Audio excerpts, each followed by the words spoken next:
Hello everyone. West Bengal Board for Primary Education এর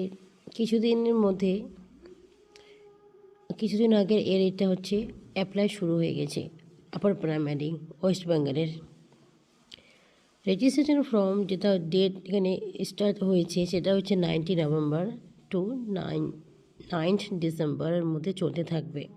qualification যেটা education qualification D El B Ed both apply করতে পারবে। এখানে বিএড হবে, এখানে একটু মিস্টেক হয়ে গেছে। এজ লিমিট নর্মাল হচ্ছে 18 to 14, কিন্তু ক্যাটাগরি ওয়াইজ এটার ছাড় আছে। তারপরে এখানে কিছু নোটিশ আর নিচে আমরা দেখতে পারবো। এখানে অ্যাপ্লিকেশন ফর্ম হচ্ছে এটা শুরু হয়ে গেছে দেখাচ্ছে, আর হচ্ছে এটা আর এক্সাম ডেট কবে হবে এখনও সেটা ডিক্লেয়ার করা হয়নি। আর কোন কোন জায়গার মধ্যে সেটা হবে, সে কোন কোন জায়গার মধ্যে এক্সামটা হতে পারে সেটা এখানে মেনশন করা হয়েছে। থ্যাংক